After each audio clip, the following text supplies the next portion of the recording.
Indeed it is. Okay, we are on chapter Lamed Ches, chapter 38. If you have the standard print of the Tanya, it's page 98. If you have all the other prints, it's just chapter 38. Now, in the previous chapter, we really hammered home, I'm just muting everybody, don't take it personally. We really hammered home the meaning of Dira B'tachtonim.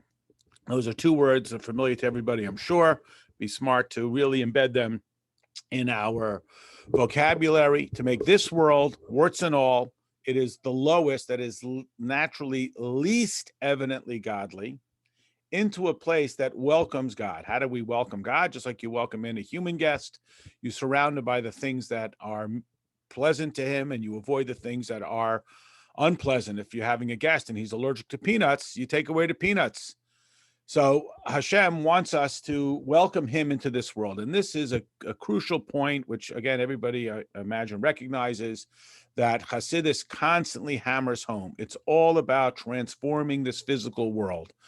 If we did a word search of phrases, probably the one that we heard the most from the Rebbe is a paraphrase of Pirkei Avos from the first chapter. The original quote reads, "It is not the study that is primary, rather it is the deed," summarized by the Rebbe commonly as the deed is the primary. Hamaisa, the deed, who it is, ha'ikar, the primary. Time and time again, hamaisu ikar, hamaisu ikar. So what about all the other sides of our relationship with Hashem?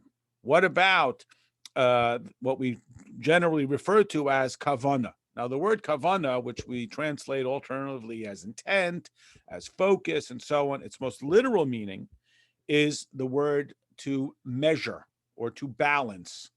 The two ideas come together. They are mechavein.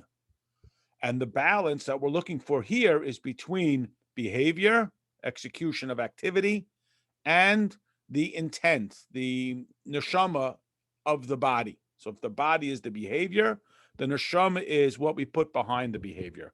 So here's where we have this little bit of a push me, pull me, and we find this constantly in Torah, which is important. You got to love Hashem, love Hashem. What about fear Hashem? Oh, yeah, you got to fear Hashem, fear Hashem.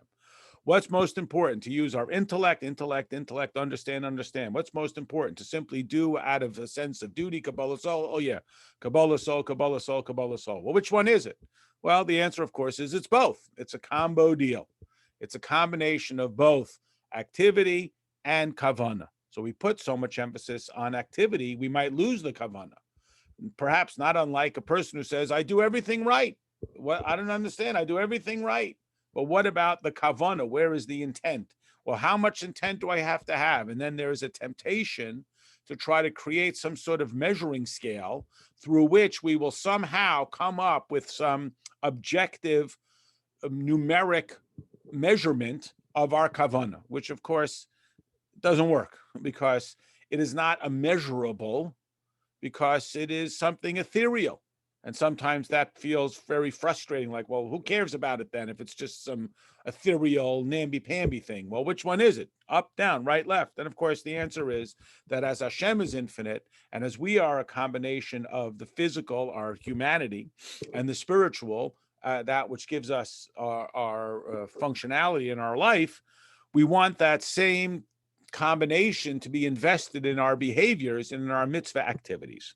So here we go, Perek Lamed Ches. And you see this chapter begins with the Vav, which is always an indicator that it's a continuation of the theme of the previous chapter. And the theme that we're working off of is the Dira B'tachtonim, making this world tachtoin, it's the lowest, meaning, again, naturally, least evidently godly, and it needs to be made into a place that is welcoming of Hashem. Im kol hanal, based on all that we talked about before, and again, the reference there is the centrality of making this world into a place that welcomes godliness. Yuvan hetiv, we will understand very well, and as we have talked about, we have seen this phrase before. What is the difference between understanding something and understanding something well? Yuvan and Yuvan hetiv, to understand it and understand it well. What's the difference? So understanding means that it makes an imprint on my intellect. I can grasp it. I can be, we might call it, comfortable with it. And I can even recite it back to you. Yuvan hetiv means I understand it well. Not that I understand it just better, but I understand it to a more profound level, that I'm able to make an imprint, or I should say, this information makes an imprint onto my character that results in changed behavior. Psak ha'alacha harucha b'talmud u'poskim, the clear ruling in Torah, in the Gemara, in the halachic decisors. So it's not only an opinion, not that that would be insignificant, but it would be less significant if it was simply an opinion that was being expressed in the Talmud. Here, it's more than just an opinion being expressed in the Talmud. Here, it is actually a ruling and a decision. Dehiror lav kedibor dami. Now, this rule, which we translate as hirur, means to think about something, does not have the same halachic status as making a statement. Matters which must be enunciated, an example being, of course, the recitation of the Shema, which is going to be the illustration that we're going to mention here, verbal mitzvahs, declarations, many of them have to do with the karbonos, when they would bring the first fruits. There was a specific declaration which needed to be enunciated. And simply thinking about it is not sufficient. It must be enunciated. And as it plays it out, if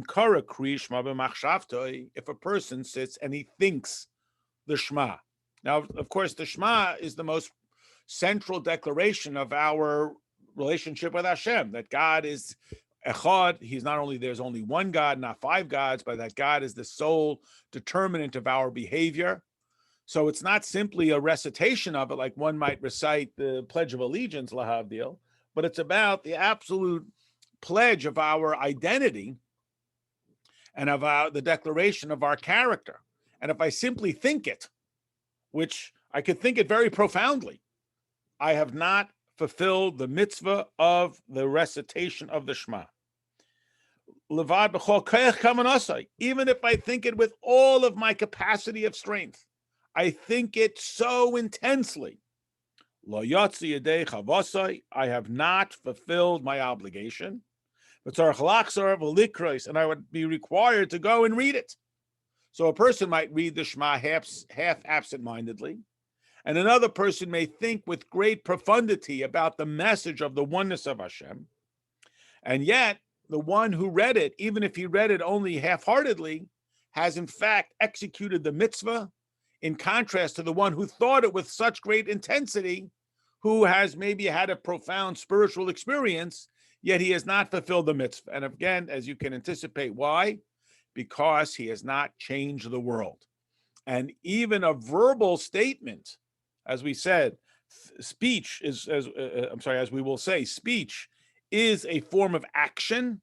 And we know this now even more so via the gift of science, through understanding how sound waves impact the world and change the physical chemistry of the world through sound waves and so forth.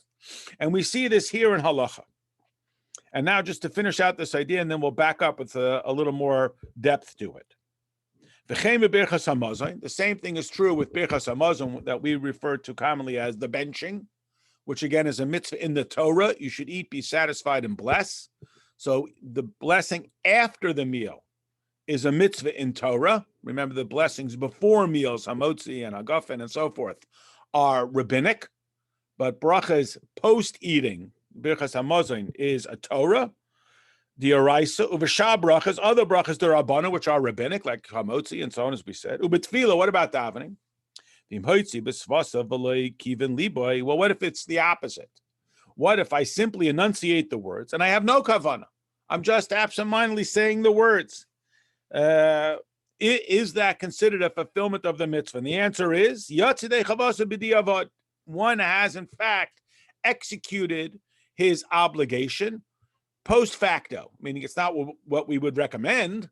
We, of course, recommend both. It's not either or. It's not, well, either you say it absentmindedly or you think it with great intensity. Of course, what we would like is both, that we say it we say it out loud with great intensity. What we're trying to illustrate here is not what the halachic recommendation is. We're trying to use the halachic parameter as an insight into the objective of mitzvahs.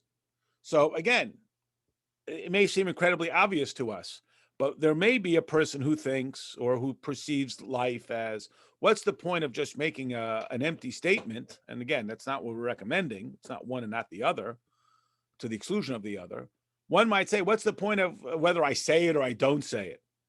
What's important is that I think it and I feel it, and God knows what's in my heart, and God knows what's in my head, and so on.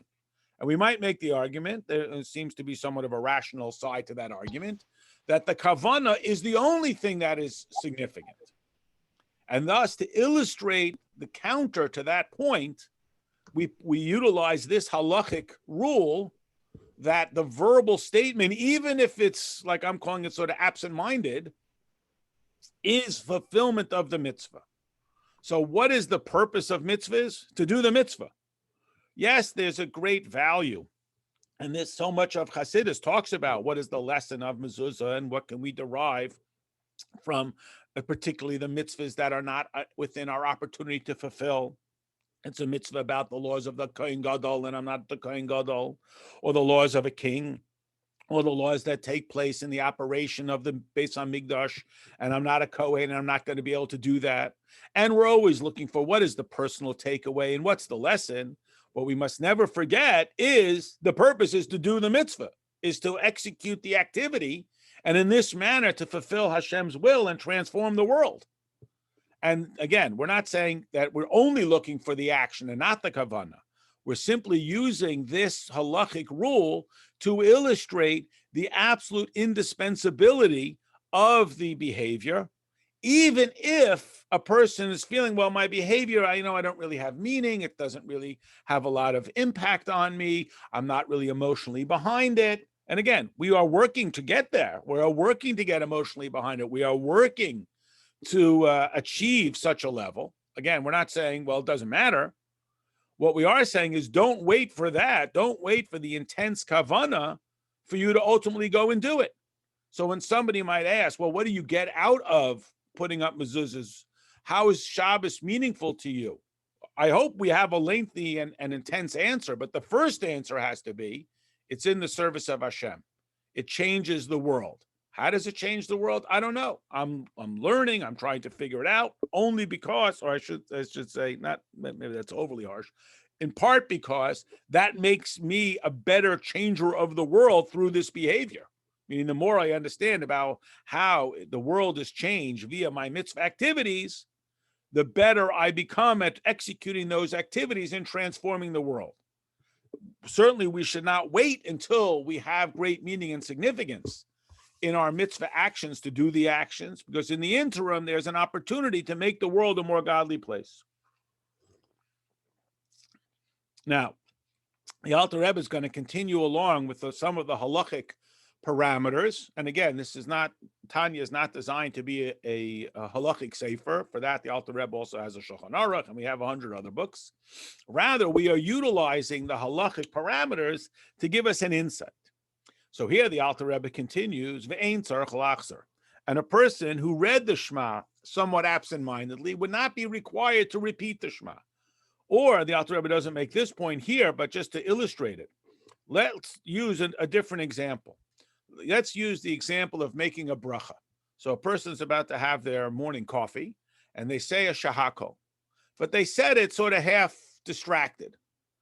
May they, not though they're not required to, but may they say another shako? Say, I didn't say that one so good, I want to do it again. Answer, no. Because now the person would be making an unwarranted bracha. It's not necessary. And that would mean that they are saying Hashem's name without cause. And that's saying Hashem's name unnecessarily. So the Shema, a person could repeat the Shema many times because it's part of Torah. And there's no downside to repeating the Shema. However, they're not obligated to repeat the Shema, except the Alter Rebbe reminds us, for the first line of the Shema. So there is, as we see, some degree of kavanah that is necessary in order for a person to be in compliance with the mitzvah of reciting the Shema. Now, it's true that this is a mitzvah for men because it's a time-oriented mitzvah when you lie down and when you rise up. And it must be done at a certain time, but it certainly is a mitzvah opportunity for women as well to recite the Shema. And in order for a person to fulfill the mitzvah, They have to do it according to the rules. Otherwise, it's still a nice thing to say words of Torah. The mitzvah of Shema, in order for it to be executed, must be said in compliance with the rules. And the rules of the Shema have a time parameter. As we say, when you lie down and when you rise up. And the whole first 2 chapters of Talmud are a debate as to exactly what time is called when you lie down and when you rise up. Today, fortunately, we have mathematical formulas and you can just Google it. And then not only that has to be said the morning Shema before 9:03 and the evening Shema after 9:14, it has to be said with a degree of kavanah. The first line of the Shema must have kavanah. What's considered a threshold of kavanah? Does it have to be the kavanah that's associated with all of the loftiest parameters of Hasidic and Kabbalistic explanation? And our answer is no. It simply has to be an awareness that I am saying the Shema.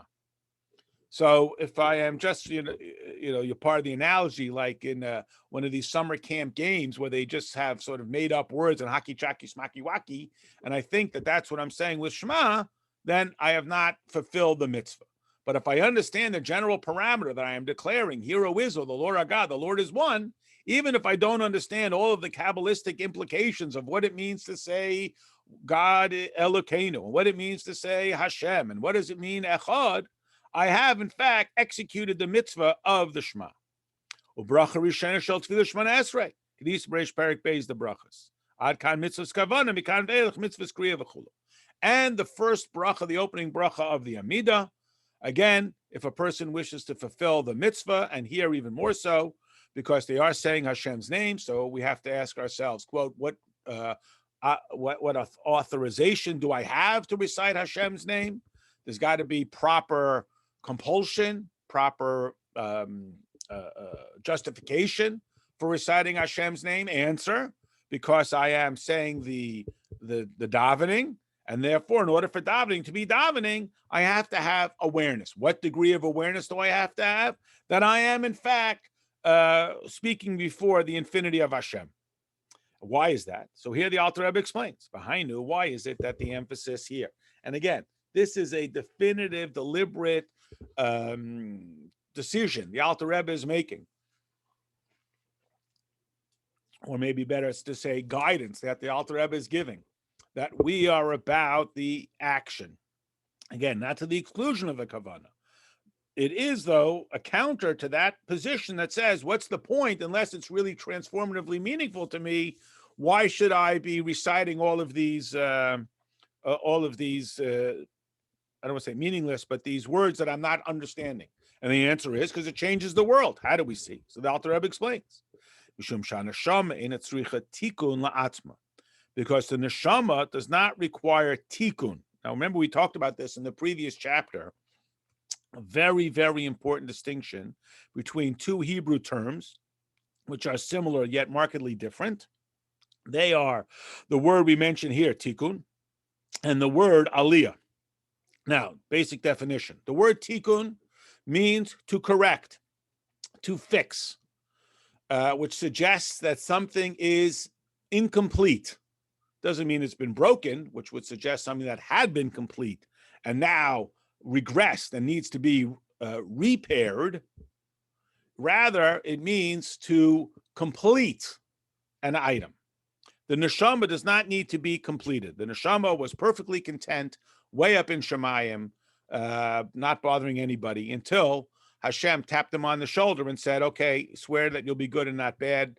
And even if everyone tells you you're a tzaddik, be in your own eyes like a Russia, now go down there and transform the world. So the neshama does not require tikkun. However, it does benefit from aliyah, from being uplifted, from being elevated. Because as good is good, better is always better. While it is, of course, true that the neshama is aligned with Hashem, that alignment can always be enriched. It can always be made greater. And that is effectuated through the neshama executing the will of Hashem. So the neshama does not require tikkun. Our humanity requires tikkun. Much like the story that is told that after the destruction of the Beis Hamikdash, the Romans, who fancied themselves intellectuals, there were a number of discussions recorded between various Roman officials and the leading rabbis of the time, including Rabbi Akiva. So Rabbi Akiva was asked, "Why do you do bris milah? Isn't that an insult to Hashem? Hashem creates the body, and now you are going and manipulating the body." Now, this is not only a question about bris milah; it's sort of a broader question about the whole argument between nature and art. There is, of course, a position in this world that suggests that nature is the model to which we should always aspire. That is, if something exists in nature, we as human beings should aspire to emulate it, which is not innately a bad thing. However, of course, tornadoes and tsunamis and greed and violence also exist in nature. Torah takes the position that nature was created for us to transform into art. The distinction being that what is the alternative to nature? So without Kedusha, we say, well, the alternative to nature is phony and plastic and that kind of degradation. But with Kedusha, we say, well, there's another alternative. That is an alternative. There is another alternative, which is the supernatural. So when they say all natural ingredients, of course, what is the alternative? That it should be supernatural ingredients? Well, no, the alternative that they're trying to declare themselves free of is artificial, because artificial is seen as less than and unhealthy because it's not part of this world. We know, of course, that is a possibility. There's another possibility. The other possibility is the transformation from nature to supernatural. So when they said, why are you doing bris milah? Seemingly you are impinging on the nature which Hashem created, which is not only true of the physical nature, but it's also true of the character nature. And that's the whole society's argument that if you feel like it, you should do it, and it's only natural and act out on your impulses, and you can't restrain yourself and don't be repressed, et cetera, et cetera. And Torah, which says that we have our impulses for nature, we also have a godly side to uplift. We also have a transformative side. So while there is an argument that we should look to the animal kingdom for guidance, and you see they don't lie to each other, and they don't pollute, and they don't commit random acts of cruelty, yes, good. And they haven't built any hospitals, and they haven't overcome their impulse for self-survival in the service of something greater. So it's not that we only have a choice between being natural or being criminal. We also have the capacity of transforming nature into the supernatural. And that is the assignment of the neshama. So it's the world, it's this physical world, which requires this transformative, promotional, uplift, tikkun. And the neshama enables it, which is why the neshama does benefit and has what we are describing as aliyah, being more intensely aligned with Hashem while not requiring tikkun. So I hope the distinction between those two terms is clear. So who then is requiring tikkun? So it says, b'mitzvahs, rak lahamshich, or the objective of the neshama is to bring down the godliness, l'sakin nefesh hachiyonus v'haguf, to, again, perfect, or like we might say, correct, which, again, the implication of the word correct is that there was something that was good and then it got broken, and now we got to correct it. It doesn't have that sense. It's an opportunity that needs to be fully developed. And that is effectuated via the neshama. Which includes via speech, meaning certainly through action. It's an object at rest tends to stay at rest unless acted upon by some other force. That is, the body will not get up and do anything unless there's some other force that is going to impel it. And that other force is the neshama that's going to kickstart the body into behavior. And another way includes through verbal declaration, through words. So the irony being that whereas we tend to associate the idea of holiness more with the subtleties of thought, he's a great thinker. And I'm not making fun of it. Well, I am making fun of it, but I shouldn't be making fun of it. But that idea that he's somehow a detached angel who sits and thinks all day, or maybe he says great words, but where the rubber meets the road is in the behavior, is in the actions, is in eating matzah, putting on tefillin, et cetera, et cetera. So much so did we go to that degree that we got to, go back to the other degree and point out, here's the irony, that speech is further validated because of its alignment with action. Meaning, if we take a very overly simplistic, stereotypical perception that the laborer who works with his hands and carries rocks is somehow considered at the low end of the totem pole, and the great professor who pontificates and reads poetry, and I'm exaggerating and being silly, but it hopefully illustrates the point, that somehow the poet is more refined, has done something greater in the world. Chassidus comes and turns that on its head and says, you know why speech has got a value? Because it's also almost as good as action, because speech is also a form of action. So rather than seeing its virtue in its detachment from behavior, Chassidus sees its virtue in its implementation as being congruous with behavior. Just like the other physical actions that we engage in with our body parts, putting on tefillin, eating matzah, fixing mezuzahs, etc., etc. I find an illustrating, I think an illustration of this rule. I don't mean to scare anybody, but when you're cleaning for Pesach, so we have a few different processes in the cleaning for Pesach, or in the getting rid of chametz, because the objective, remember, is to be rid of chametz, is to be chametz free. So we ask the question, why do we have to go and clean our homes for chametz? We can simply make a declaration that we don't want the chametz, as we do. We remember that the night when we do bedikas chametz, we search for chametz. When we complete the search, we make a verbal declaration that any chametz that may be in my house that I don't know about, I annul it, I don't want it. And then, of course, when we burn the chametz, we again make a similar declaration. Any chametz in my home, I disown it, I don't want it. It's as null and void like the dust of the earth. So why do I have to go and clean it? It doesn't matter. I got piles of bread laying all around. I disown it. So the Gemara addresses this question, and the Gemara gives a number of answers, including, well, if I have the chametz out, I might absentmindedly eat it on Pesach. Since I'm accustomed to having pretzels all year round, if I leave the pretzels on the table, I might absentmindedly eat the pretzels. Or I might even absentmindedly want the pretzels, in which case I will have undone my verbal declaration. And that's why we search. To further emphasize this point, the Gemara asks another question. We know Torah tells us that a Jew may not and cannot, important distinction, own chametz on Pesach. That is, it's prohibited, and the legal stature of ownership is annulled.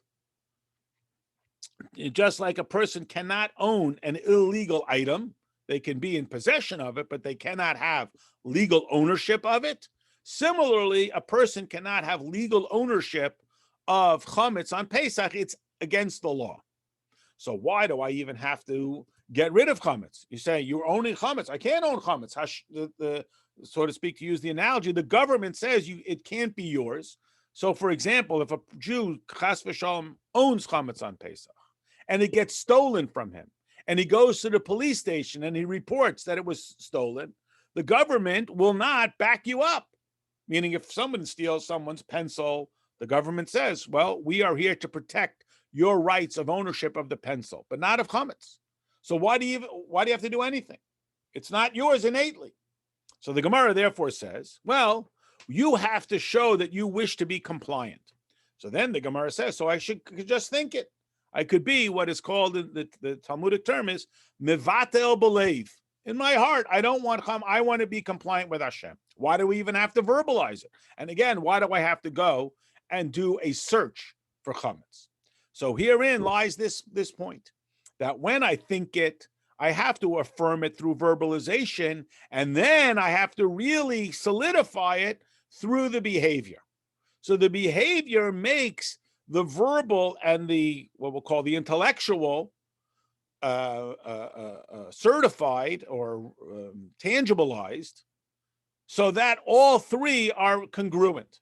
But let's say I didn't, again, that's our goal. Our goal is I think it, I say it, I do it. I don't want chametz.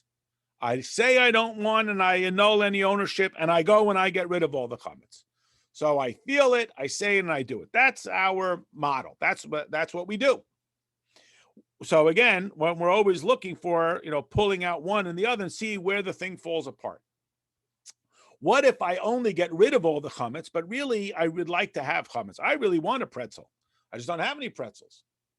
And I didn't say that I annulled it. I just don't have any. I got rid of all of it.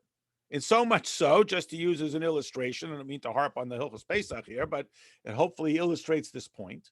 Let's say a person is cleaning their home for Pesach, and we know that we want to keep 10 pieces to do a search the night before, but I forgot. And now it comes the day before Pesach, and I have 0 chametz in my house. I don't have one cookie. Am I obligated to go and buy 10 pieces of chametz to put out and do a search and look for them? Back and forth we would go, et cetera, et cetera. We're not here to discuss the halachic parameters.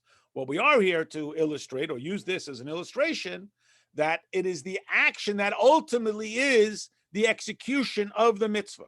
So if I only searched for chametz and got rid of all my chametz, I have 0 chametz in my house, even though I would like chametz. So intellectually, we're using the heart and the mind sort of in conjunction. I want chametz. And I never said that I didn't want the chametz, but I, in fact, don't have chametz. I have executed the purpose for which Hashem has demanded of me on this Erev Pesach. So again, what we are seeing here is that it's the action that's primary. The verbal gives, the word I want to say is solidity. I think I made that word up. I mean, it gives substance to the intellectual, emotional, that I don't want it, but I don't want to rely just on that kind of wishy-washy preference. So I affirm it, much like we talk about making public resolutions. When a person makes their birthday farbrengen, we say, what's your hachlota? What's your new resolution? We encourage them to say it out loud for a number of reasons. One is when I say it out loud, it brings it into the world and makes it real. Additionally, when I say it out loud, others are aware. Now I have more accountability. And it's catching on in the world. Everyone's got an accountability coach for their business, for their physical health, for their budgeting, et cetera, et cetera. Because when I enunciate it, I bring it into the world. We have stories that are recorded of great scholars. I think it's even a true story. If it's apocryphal, it illustrates a point. There's this great scholar, and he is struggling with a certain concept in Torah, and he's working on it, and he finally hits upon the explanation.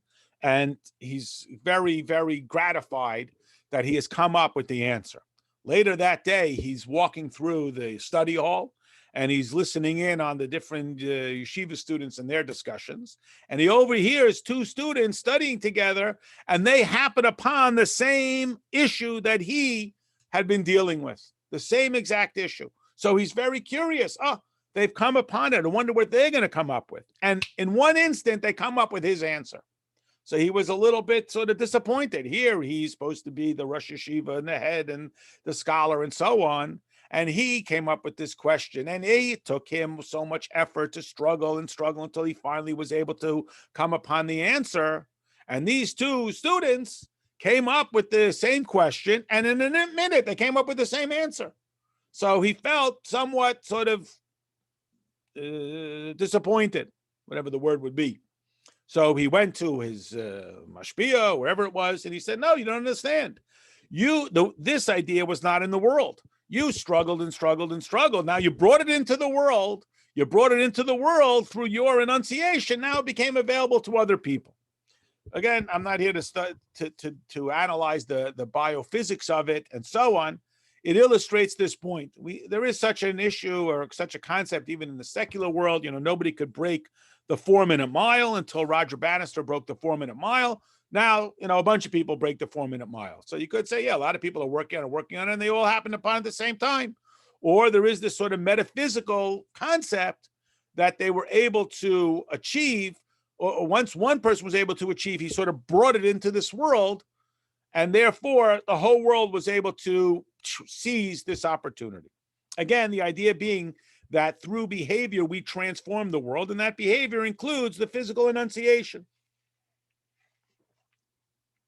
which again underscores a concept that we're all familiar with.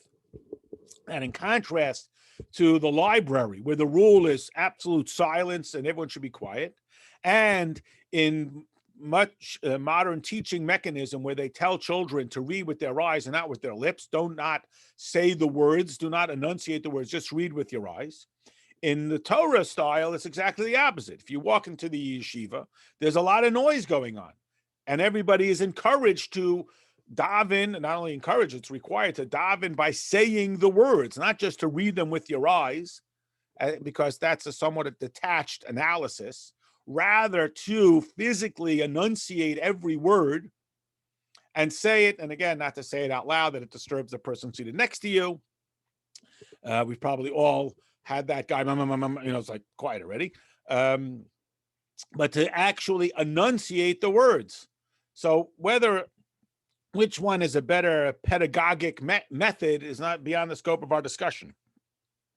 The distinction that we are drawing here is that when we have an awareness that our objective is to transform the physical world, we are reminded that the only way we can transform the physical world is by impacting the physical world. And if we don't impact the physical world, because we're just glancing at the data, we are missing the opportunity to fulfill the purpose for which Hashem created the world. Now, as we are going to enunciate here, what is the relationship between kavanah and behavior? Meaning, now that we've put so much emphasis on behavior, what about kavanah?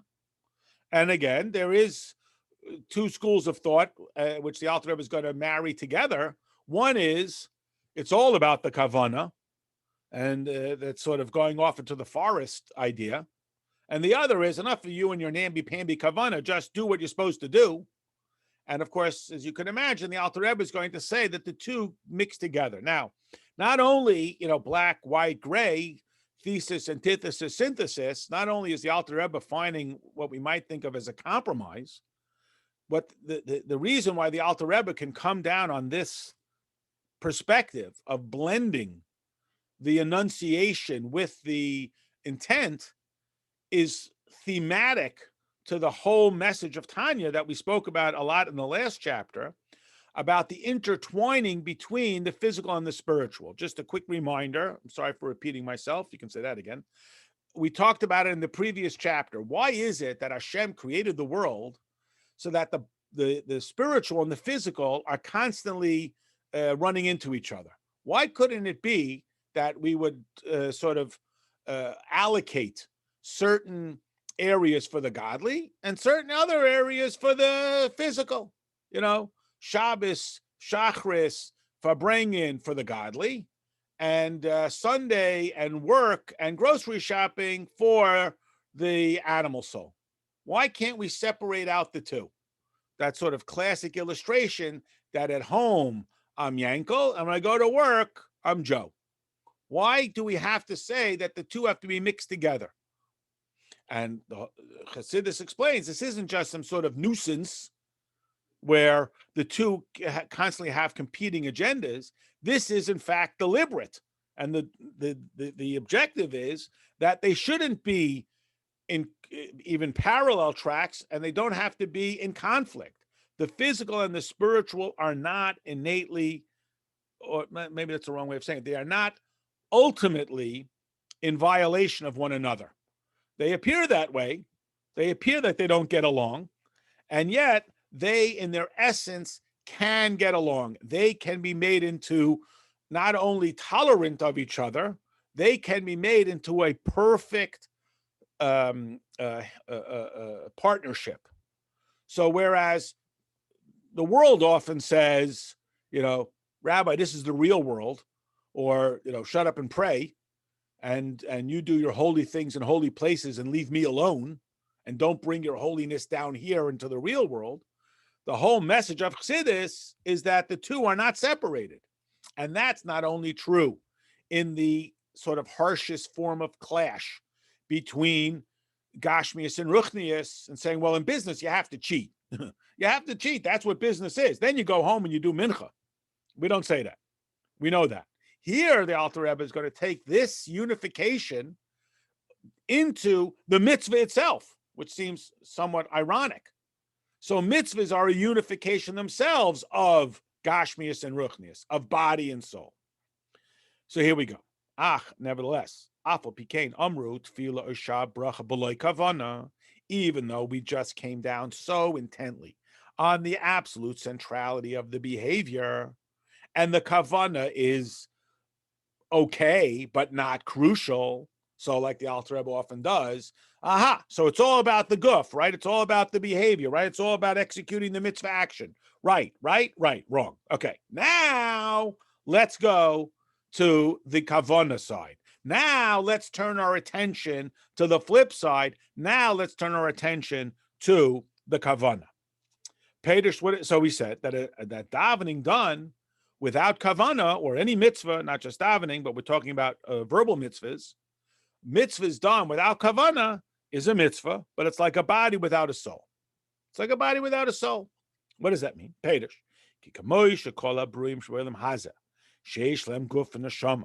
That just like every creation in this physical world, not only people, but every creation, is a combination of a body and a soul.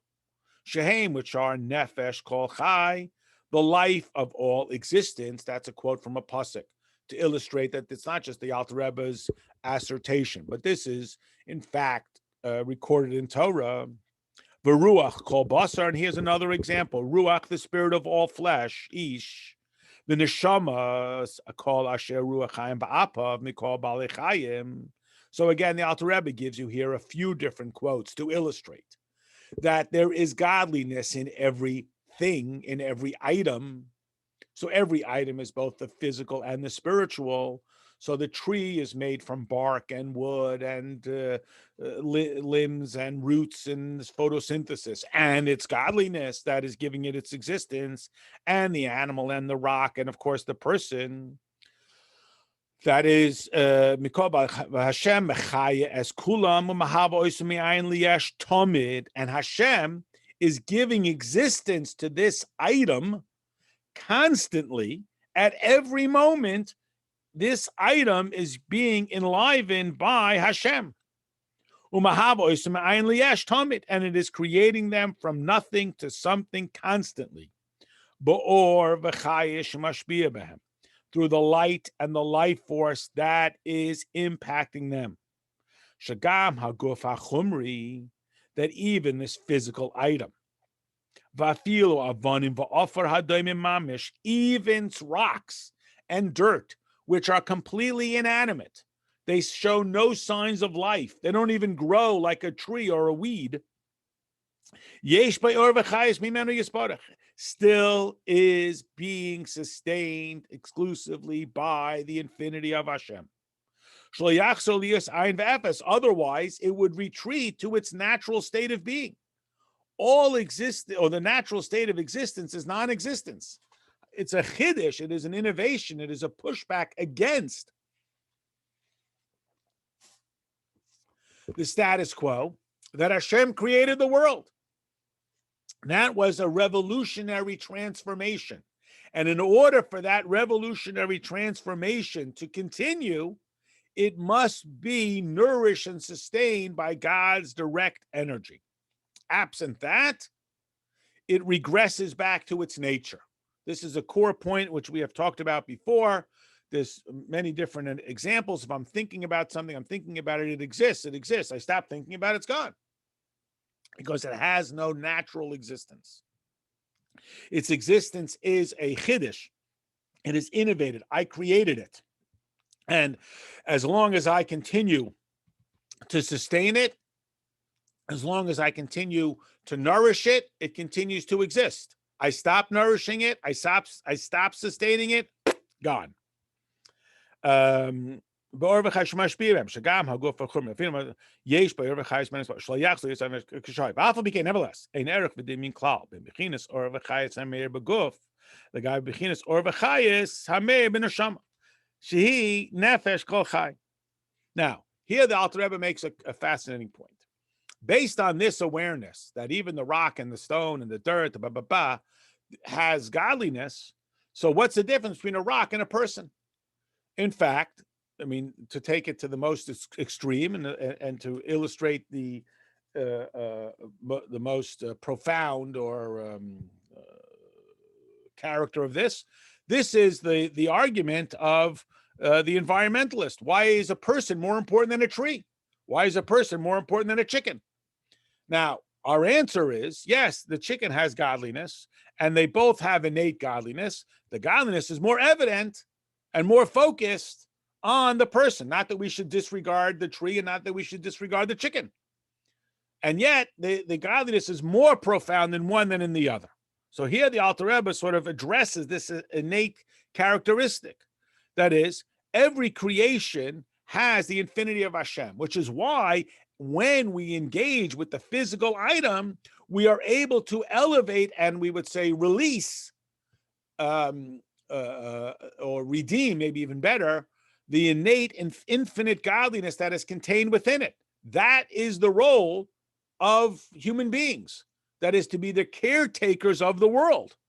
So when we say that there's godliness in the tree, so why are you chopping the tree down? It's not a bad question.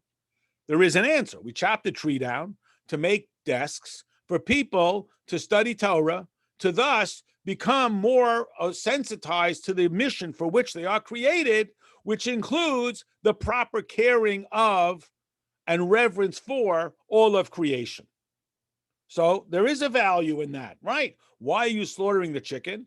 Because when I eat the chicken with the bracha, and I now am thinking about the godliness that is being discharged from the chicken into my existence, which will now give me the capacity to do more kindness. So, right, there is a value. Like it says in Hayom Yom, that Mashiach will come if a person will be walking on the rocks, on the street, on the cobblestone street, and they will not be thinking Torah, the street will say, why are you walking on me? What is it that allows you to walk on me? I am in the service of Hashem. I'm doing what I'm supposed to do. I'm being a rock. And you are getting in the way. And now, if you say, well, I'm going to do a mitzvah. Oh, okay. So now we're all participatory. The rock is being the rock and the person is being the person. But if the person is not being the person is acting less than his role. So taka, why should he be allowed to walk on the rock? Okay.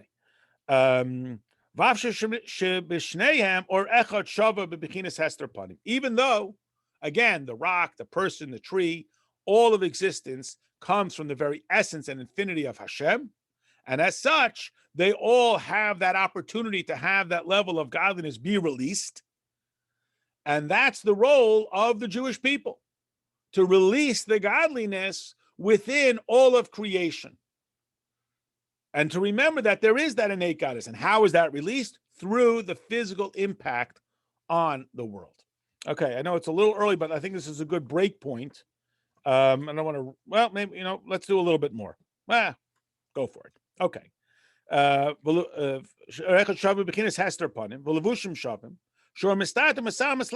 Again, we don't see the godliness in the desk. We don't see the godliness. Our job is to release it. That is the role of the Jewish people, to find the godliness in the klipas noiga, in the klipa where the light is filtering through.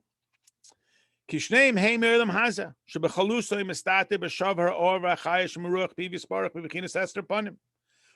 of them, that is both the person, that is my humanity, and the rock, and the tree, and the chicken, and all of the physical world, come from the infinity of Hashem, and that infinity is hidden.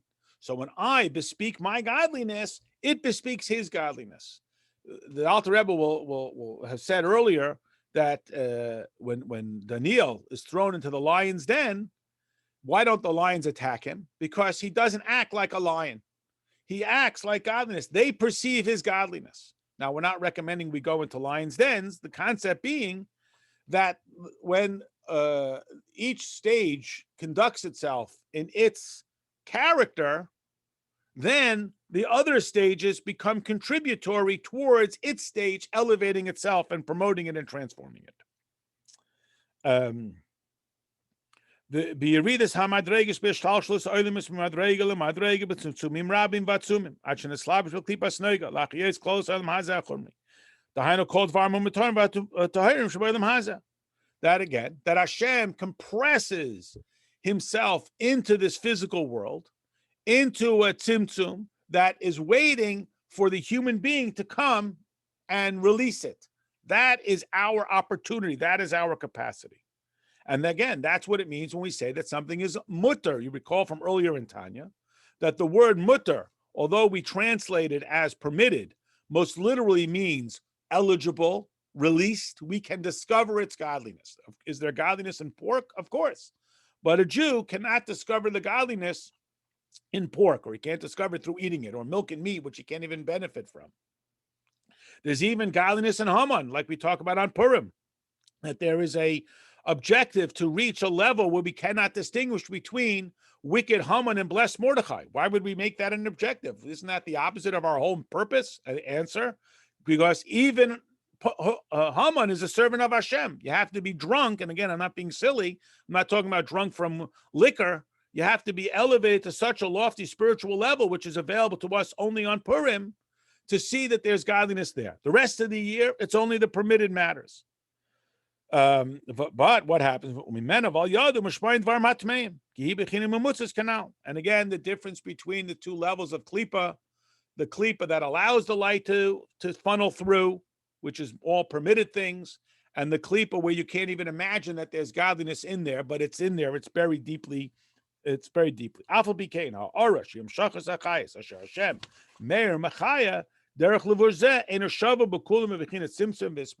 again, the opportunity is not as evident in those matters where the godliness is that much more compressed. That's where the klipa is that much stronger. So most of our lives, we encounter a klipa where the godliness is imaginable. You can see it from here.